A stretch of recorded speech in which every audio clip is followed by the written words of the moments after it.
So today we're going to make an art video inspired by the artist Kandinsky. So we are going to make a drawing that looks like this. You want to show you a sample?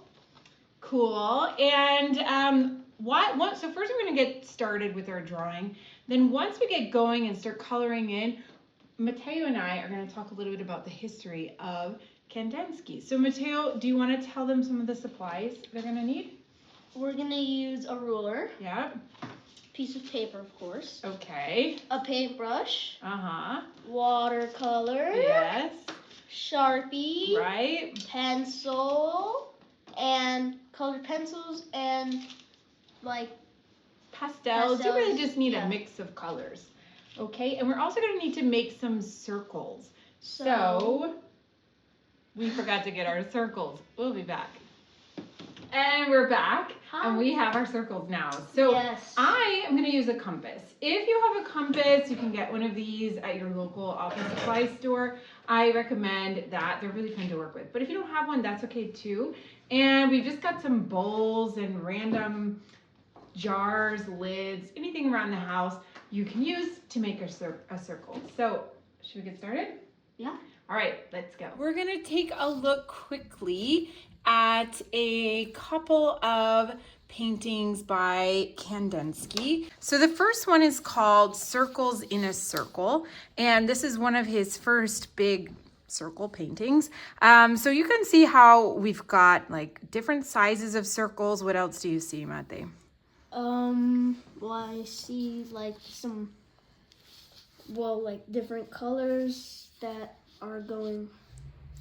Okay, different colors intersecting. We've got lines. What about this one? Composition number 8. So just point out some of the things that you see here. I see a bunch of lines. Lines, a bunch of lines. And are the lines running parallel to each other or are they intersecting? Most of them are intersecting. Uh-huh. Some of them are parallel. Some of them are parallel. Yeah, we've got a couple of different things. What other kinds of lines? So this is kind of like a straight line, right? Yeah. Horizontal, vertical, diagonal. But what other kind of lines do you see? Half circle. Half circles. Yeah, curved lines. So these are curved lines. We've got lots of curves. What would you call this line?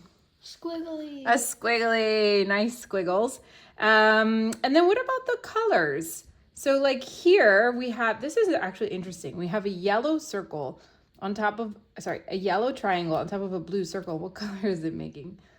It's like making orange. That's a bit bad. That's kind of gray. Yeah, interesting. Okay. And let's take a look at this one here called In the Black Square.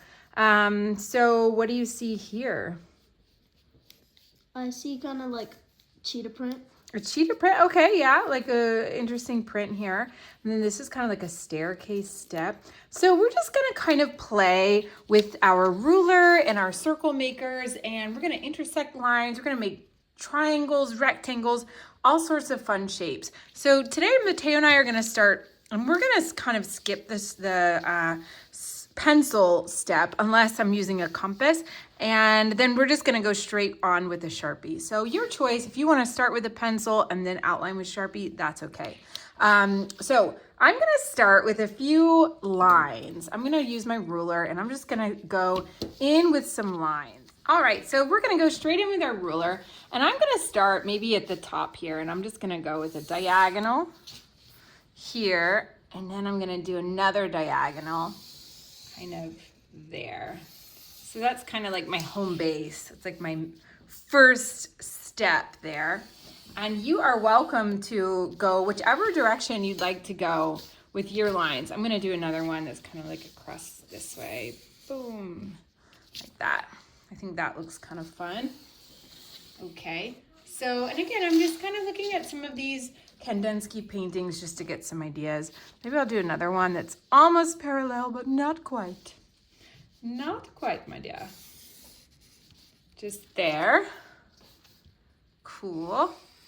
And I'll do just some little crosses here. That. What else could I do? A few more, maybe just a few, maybe now I will do a parallel line. That's just a little shorter.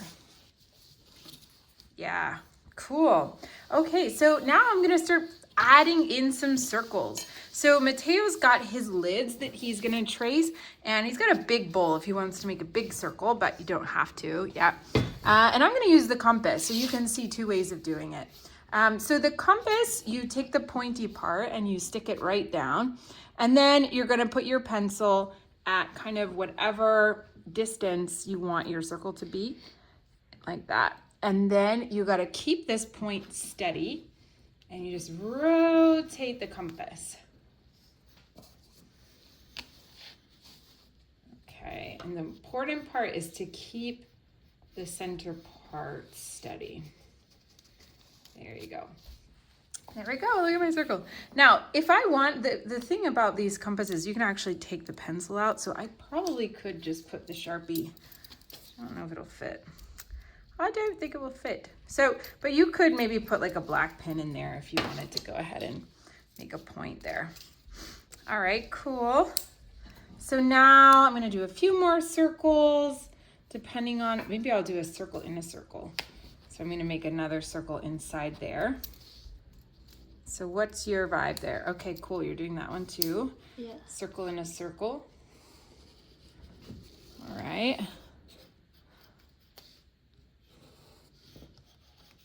Nice.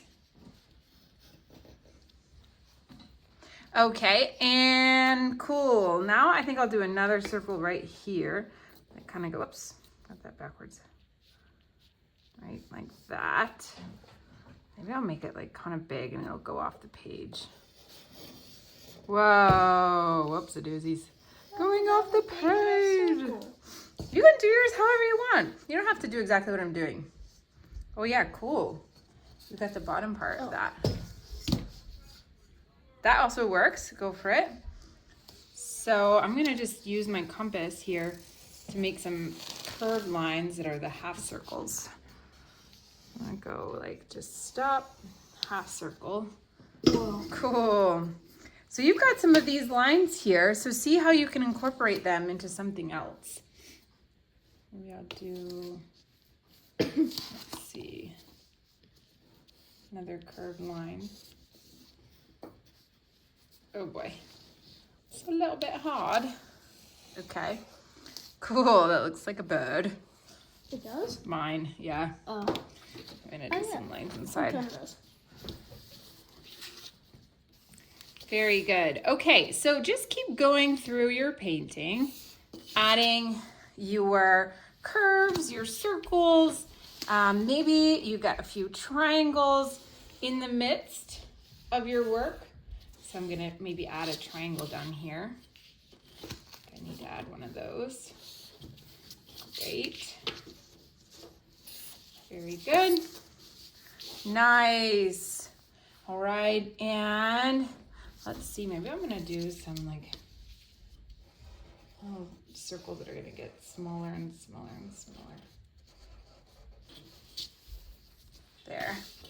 Cool, I love that. Looking great. Awesome.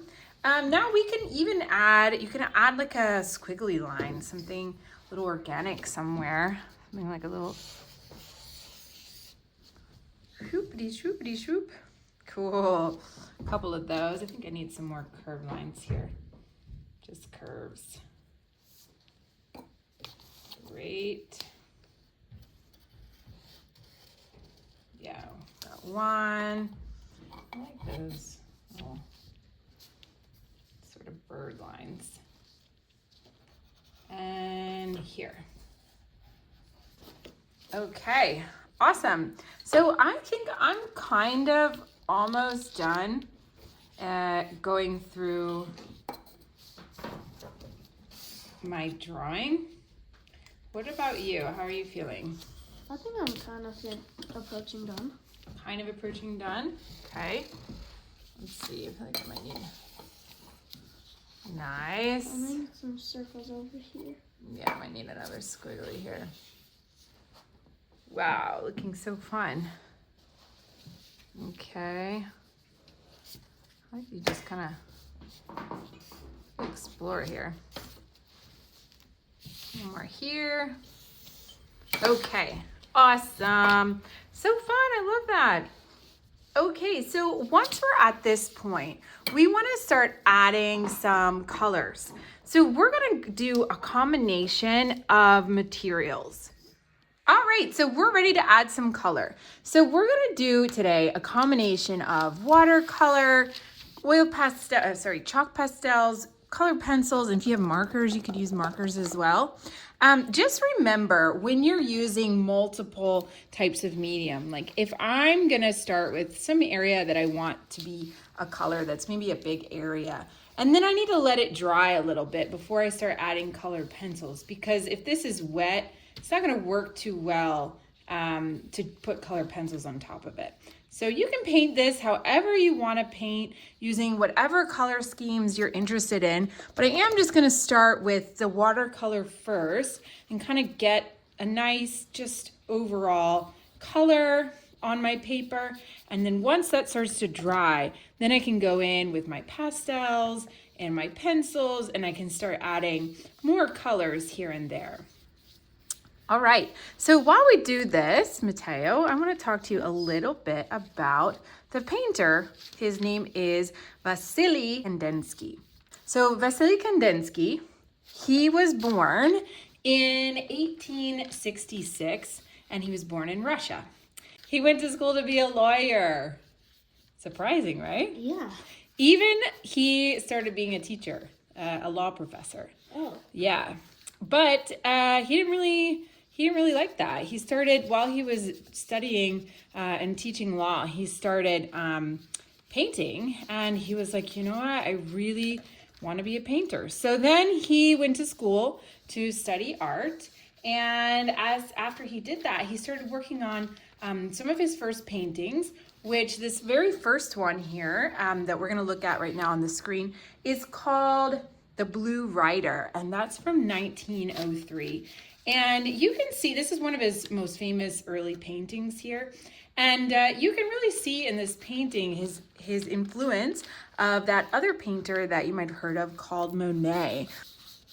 Monet is known for his water lilies. Have you ever seen that painting, Matteo, the water lilies? I think It's kind of like, yeah, maybe. It's got like lily pads and kind of like colors sort of dotted together. So that movement is called Impressionism. So that's kind of where Kandinsky is coming from, is this beginning, this movement that's where art is beginning to take like a different shape, right? Was he in Bauhaus? So Kandinsky, we'll get to that. Yeah, he was in Bauhaus. So that comes a little bit later in his life. So before we get to Bauhaus, he's in this period that's called the Blue Rider period.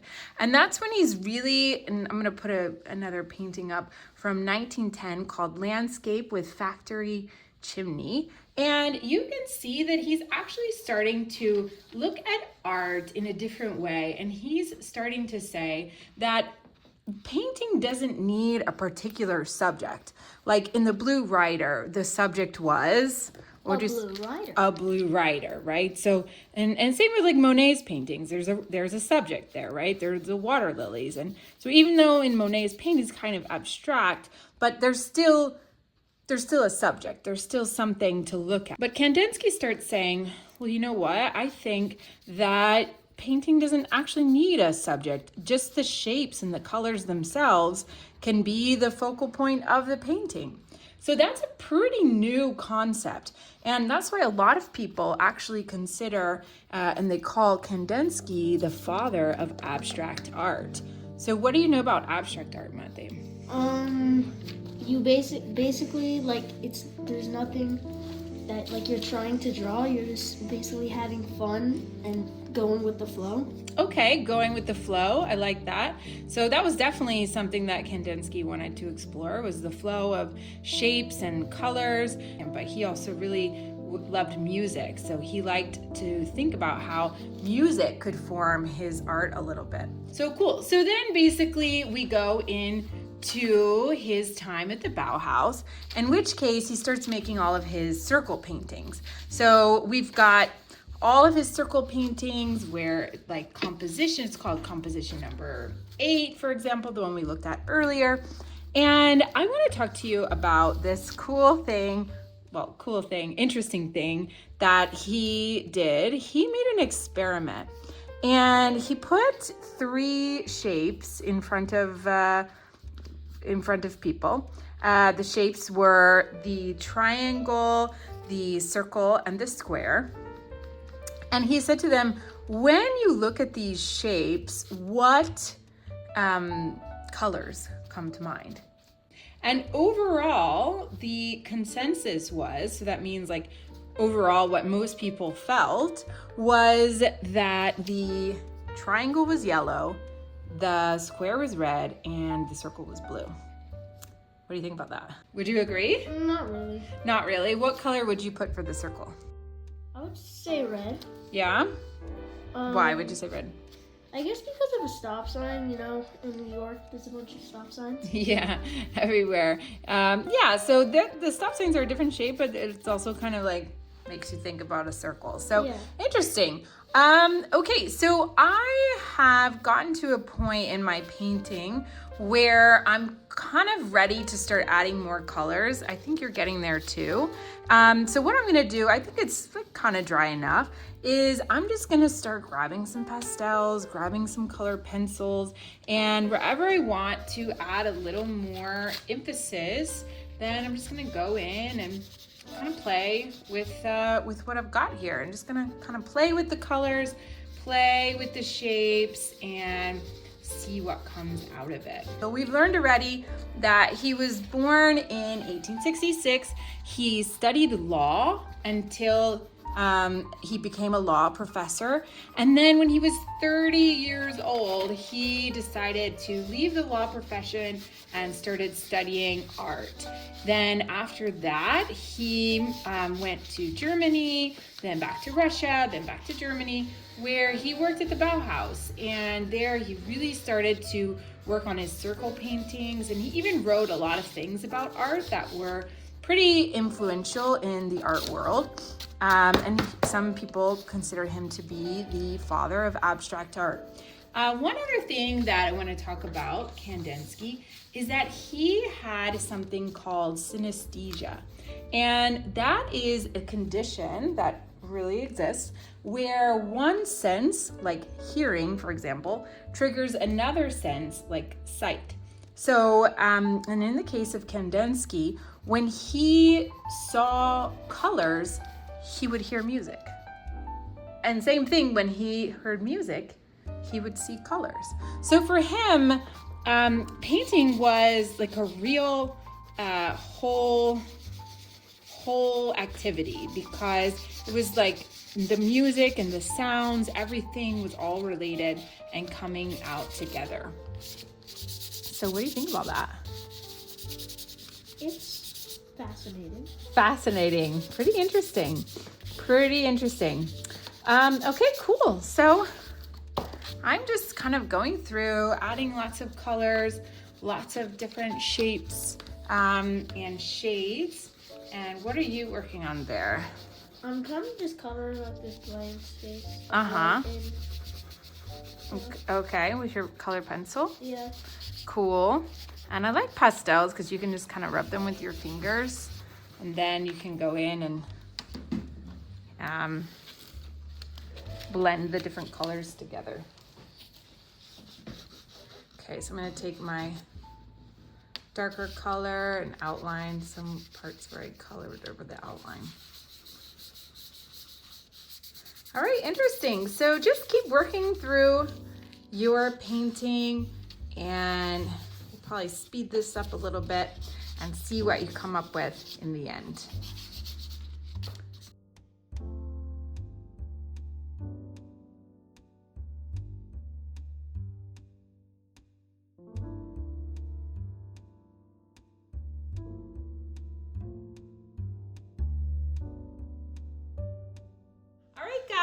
So we are all done with our Kandinsky inspired paintings. We hope you enjoyed playing with line, shape, and color. And maybe you even put some music on later and make another one and see how that affects your painting. Yeah. All right, so have a great day. Thanks for watching. Bye.